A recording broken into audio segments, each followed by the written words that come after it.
नमस्कार, मी डॉक्टर प्रणिताज आरोग्य ॲडवाईसमध्ये तुमचं स्वागत आहे. तर आपल्याला माहीत आहे की 2019पासनं कोरोनाने पूर्ण महाराष्ट्रात, पूर्ण भारतात आणि पूर्ण जगामध्ये हाहाकार माजवलेला आहे. 2019पासनं ते आत्तापर्यंत कोविडचे पेशंट्स भयंकर वाढत आहेत आणि त्यामुळे मृत्यूही बरेच झाले आहेत. तर आपल्याला माहीत आहे की आपण सध्या दुसऱ्या लाटेमध्ये आहोत. पेशंट्स भयंकर वाढत आहेत आणि आपल्याला काळजी घेण्याची खूप गरज आहे. WHO रिसर्चनुसार आता नवीन आजार डोकं वर काढत आहे तो म्हणजे म्युकोरमायकॉसिस. तर ह्या म्युकोरमायकॉसिसबद्दल मी आज तुम्हाला थोडीशी माहिती सांगणार आहे आणि तुम्हाला त्याबद्दल थोडासा सल्ला देणार आहे. तर म्युकोरमायकॉसिस हा एक बुरशीजन्य रोग आहे जो काळ्या बुरशीने होतो, ज्यालाच आपण म्हणतो ब्लॅक फंगस. तर हा जो बुरशीजन्य रोग आहे सध्या हा एक मोठा थ्रेट आहे.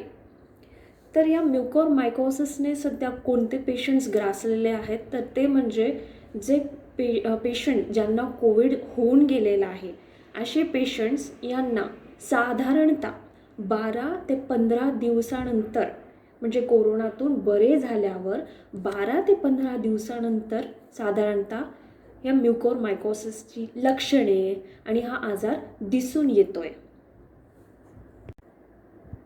तर म्युकोरमायकॉसिस हा जो बुरशीजन्य रोग आहे तर हा कोणामध्ये होतो तर जे पेशंट्स कोविडमधून बरे झालेले आहेत त्यांच्यामध्ये होतो. तर त्याच्यामध्येही सर्वांमध्येच हे लक्षणं दिसतात असं नाही. तर कोणामध्ये तर ज्यांना डायबिटीज आहे, प्रामुख्याने ज्यांना डायबिटीज आहे त्यांच्यामध्ये हा आजार सध्या दिसून येतोय.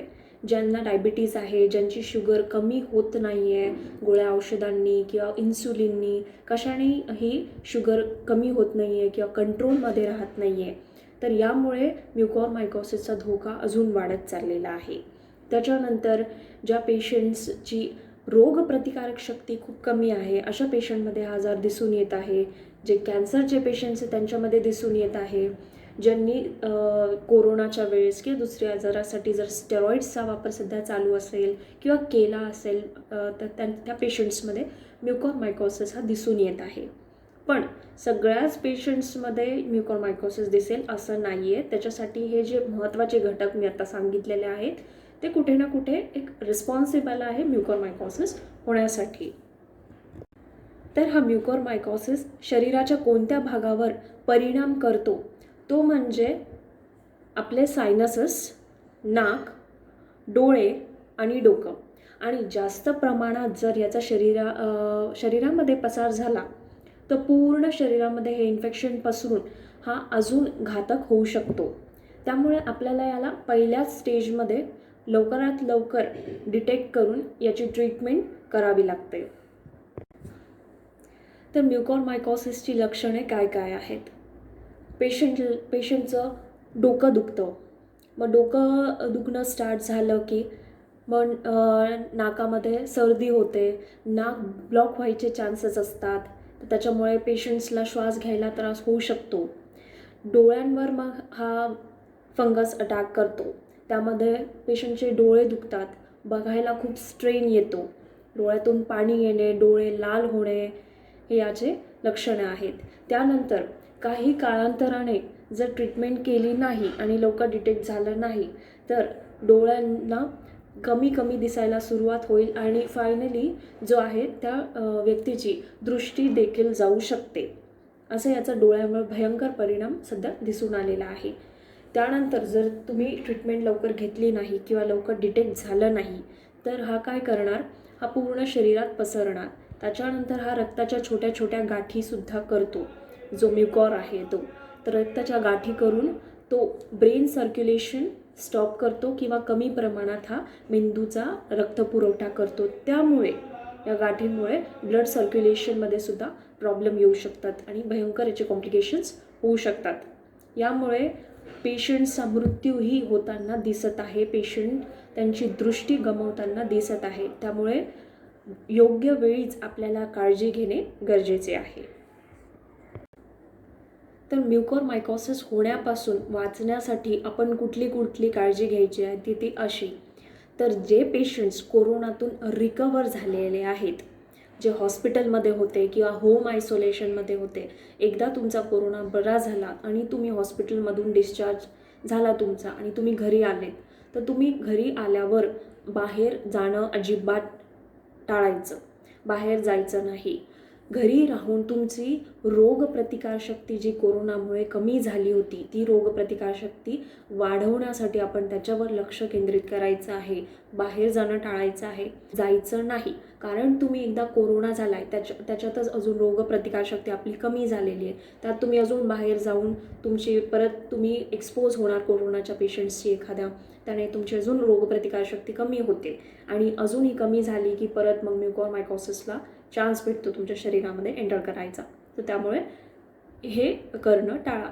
दुसरी गोष्ट म्हणजे डायबिटीसच्या पेशंटमध्ये म्युकोरमायकॉसिसचे चान्सेस जास्त बघायला भेटत आहेत. तर डायबिटीसच्या पेशंटने काय काळजी घ्यायची आहे की एकदा तुम्ही कोरोनातून बरा झालात, त्यानंतर तुम्ही रेग्युलरली तुमची शुगर तपासायची आणि ती बघायची की तुमची कंट्रोलमध्ये आहे की नाही. जर तुम्हाला शुगरचा त्रास असेल, तुमच्या डॉक्टरांनी तुम्हाला शुगरच्या काही गोळ्या औषधीही दिल्या असतील, तर रेग्युलर घ्यायच्या, तुमची शुगर तपासायची. जर ती कंट्रोलमध्ये असेल, वेल अँड गुड, चांगली गोष्ट आहे. पण जर ती कंट्रोलमध्ये नसेल तर ताबडतोब तुमच्या डॉक्टरांना भेटा. काही गोळ्या बदलून पाहिजे असतील तर ते चेंज करून देतील तुम्हाला गोळ्या. पण याची काळजी घ्यायची आहे की तुमची शुगर वाढणार नाही. पूर्ण शुगरचे आपले आहारातील बाकी सगळे पथ्यपाणी जे आहेत ते तुम्हाला पाळायचे आहे आणि आपली शुगर कंट्रोलमध्ये करायची आहे. शुगर जर कंट्रोलमध्ये असेल तर यांना म्युकोरमायकॉसिस होण्याचे चान्सेस खूप म्हणजे कमी आहेत. त्यामुळे या लोकांनी चांगली काळजी घेणं गरजेची आहे.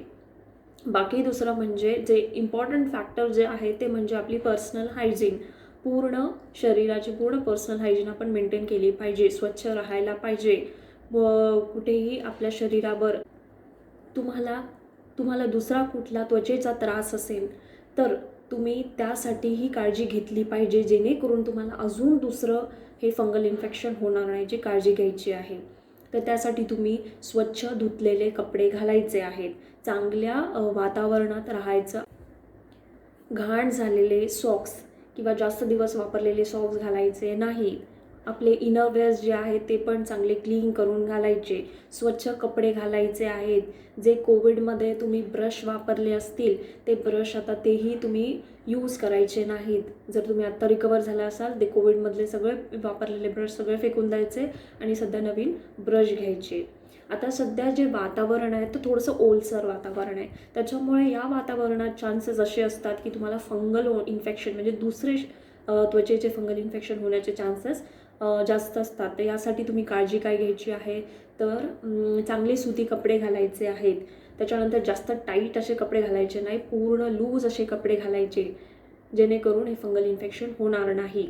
आणि बाकी सगळं शरीराची स्वच्छता आपण राखायची आहे. आणि जेवढं आपण ओलसर ठेवण्यापासून शरीराला वाचू, तेवढं आपल्याला बाकीचेही स्किन इन्फेक्शन पासून आपण वाचू शकतो. त्याच्यामुळे हे बाकीचे फंगल इन्फेक्शनही नाही होणार आणि प्लस म्युकोरमायकॉसिस होण्याचेही चान्सेस कमी राहील. चेहऱ्याची हा म्युकोरमायकॉसिस आहे तो आपल्या चेहऱ्याला जास्त अफेक्ट करतो. त्याच्यामुळे चेहऱ्याचीही हायजीन चांगली मेंटेन करायला पाहिजे.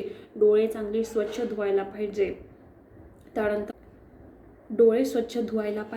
त्यानंतर तुम्ही कुठले कॉस्मेटिक्स वगैरे वापरत असाल, क्रीम लावत असाल कुठली, त्याने जर तुम्हाला इन्फेक्शन्स होत असेल किंवा चेहऱ्यावर पिंपल्स येत असेल तर ते सध्या अवॉइड करा, जेणेकरून हे म्युकोरमायकॉसिसला एक एंट्री करायला हे भाग पाडू नये. त्यामुळे ही काळजी तुम्ही घ्यायची आहे. तर तुम्ही पूर्णपणे स्वच्छता राखायची आहे. हात चांगले स्वच्छ साबणाने धुवायचे आहे. ते पण 20 सेकंड जे आपल्याला टी व्हीमध्ये दाखवतात, तर 20 सेकंडसाठी ॲटलिस्ट तुम्हाला हात धुवायचे आहे. पूर्ण क्लिनलीनेस मेंटेन करायची आहे. याच्यासोबतच तुम्हाला रोगप्रतिकारक शक्ती वाढवायची असेल तर घरातच राहायचं आहे. त्यासाठी तुम्ही अजून काय करू शकता ते असं की रोज रात्री झोपताना तुम्ही 1 कप किंवा 1 ग्लास हळदीचं दूध प्यायचं आहे. त्यानंतर सकाळी उठल्यावर एक कोमट पाणी घ्यायचं आणि ते सकाळी उपाशी पोटी ते पाणी प्यायचं, जेणेकरून तुमचं डायजेशनही चांगलं राहतं. दुसरी गोष्ट म्हणजे की तुम्ही जास्त फळांचा आणि विटॅमिन सी रिच फूड्स आपल्याला खायचे आहेत, जे म्हणजे संत्रा, लिंबू, पपई याच्यामध्ये जास्त विटॅमिन सी बघायला भेटतं. त्याच्यामुळे याचं जास्त सेवन केलेलं चांगलं राहील. त्यानंतर दिवसातून जर तुम्ही चहा घेत असणार तर अद्रकची चहा घेतलेली कधीही चांगली. अद्रकचा जास्तीत जास्त आहारामध्ये वापर झाला पाहिजे. यासोबतच जो लसूण आहे तर लसूणचाही वापर जास्त प्रमाणात आपल्या जेवणामध्ये झाला पाहिजे. यासोबतच तुम्ही जर सकाळी एक उकळलेलं एक अंडं खाल्लं तर उत्तम आहे. नॉनव्हेज खाणाऱ्या लोकांनी जास्त भर आपल्या नॉनव्हेजवर म्हणजे चिकन मटण खाल्ल्यावर द्यावं, कारण चिकन मटण खाल्ल्यानेही चांगली आपली इम्युनिटी वाढते, स्ट्रेंथ वाढते आणि आपली रोगप्रतिकारक शक्ती चांगली होऊन आपल्याला सगळे डिसीज फाईट करण्यात मदत होते. यासोबतच तुम्ही जास्त दिवसभर चांगलं पाणी पित राहायचं आहे. कमी पाणी पिल्यामुळेही याचे धोके जास्त वाढतात आणि शरीराचीही इम्युनिटी कमी होत जाते. त्यामुळे पाण्याचाही भरपूर आपण पाणी पिलं पाहिजे दिवसातून. आणि एक महत्त्वाचा घटक म्हणजे तर सकाळी उठल्याबरोबर एक मॉर्निंग वॉक, कमीत कमी 20 ते 30 मिनिटांचा मॉर्निंग वॉक करायलाच पाहिजे.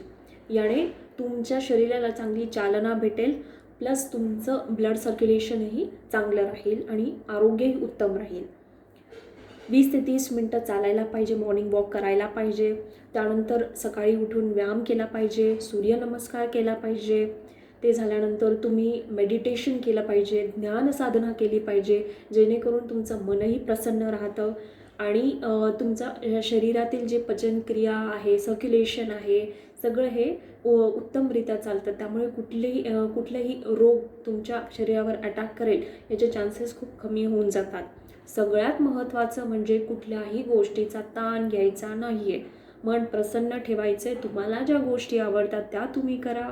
सध्या आपण लॉकडाऊनमध्येच आहोत, तर घरात बसून तुम्हाला ज्या गोष्टी आवडतात त्या गोष्टी करा, त्याच्यात मन रमवा आणि स्ट्रेस जेवढं कमी करता येईल तेवढं कमी करा. याने आपली इम्युनिटीही चांगली वाढते आणि यामुळे जे दुसरे रोग जे आपल्याला अटॅक करू शकतात, करण्याचे चान्सेस असतात ते करणार नाही. आता डायबिटीजच्या पेशंट्सनीच म्हणून असं जास्त लक्ष द्यायचं असं नाही आहे. बाकीच्याही पेशंट्सला ज्यांना बीपीचा त्रास असेल, दमाचा त्रास असेल, डायबिटीज असेल, कुठल्या जॉईंट्सचा त्रास असेल किंवा इतर कुठलाही त्रास असेल तर त्यांनीही रेग्युलर त्यांचे मेडिसिन्स चालू ठेवायचे आहे, बंद करायचे नाही आणि आपल्या खाण्यावर जास्त भर द्यायचा आहे, स्ट्रेस घ्यायचा नाही आहे. ही सगळी काळजी जर तुम्ही घेतली तर म्युकरमायकॉसिस जो तुमच्यावर अटॅक करणार तो तिथेच थांबेल आणि तो तुमच्यावर अटॅक करणार नाही. हे सगळ्या इम्पॉर्टंट गोष्टी आहेत ज्या तुम्ही केल्या तर तुम्ही सहजरित्या म्युकरमायकॉसिस होण्यापासून वाचवू शकतात आणि जरी झाला तर त्याच्यातून लवकरही बरे होऊ शकतात. फक्त काळजी घेण्याची गरज आहे. याच्यात इम्पॉर्टंट स्टेप म्हणजे काय, जरी तुम्हाला होत असेल काही त्रास म्युकरमायकॉसिसची रिलेटेड होत असेल तरी तुम्ही लगेच डॉक्टरांकडे जा, त्यांच्याशी संपर्क साधा आणि त्यांची अपॉइंटमेंट घेऊन त्या रिलेटेड ट्रीटमेंट जी आहे ती लगेच सुरू करा. जर तुम्ही अर्ली स्टेजेसमध्ये ही ट्रीटमेंट चालू केली आणि काळजी घेतली तर जास्त प्रमाणात हे म्युकरमायकॉसिस वाढणार नाही आणि पूर्ण शरीरात पसरणार नाही आणि त्याचे कॉम्प्लिकेशन्स होणार नाही. तर इथे जर तुम्ही त्या म्युकरमायकॉसिसला थांबवलं तर ते पुढे अटॅक करणार नाही आणि तुमच्या शरीराला बाधा करणार नाही. सो हे पूर्ण तुमच्या हातामध्ये आहे. तुम्ही ही पूर्ण काळजी घ्या आणि मी जे सांगितलेल्या गोष्टी आहेत त्या नक्की करा आणि बाकीच्यांनाही शेअर करा, जेणेकरून कुणालाही झालं असेल तुमच्या आजूबाजूला किंवा तुमच्या रिलेटिव्समध्ये, फ्रेंड्समध्ये, तर त्यांनाही या माहितीची त्यांनाही हेल्प होईल. आणि जे आपले नेहमीचंच कोरोनाचं आहे त्याचे नियम पाळत राहा, म्हणजे स्वच्छ हात धुणे, मास्क घालून जाणे, सोशल डिस्टन्सिंगचं पालन करणे, घरात राहणे आणि पूर्ण आपली रोगप्रतिकारशक्ती वाढवण्यात आपण भर देणे. बाकी बाहेर निघू नका, तुमची काळजी घ्या. मी इथेच थांबते. थँक्यू.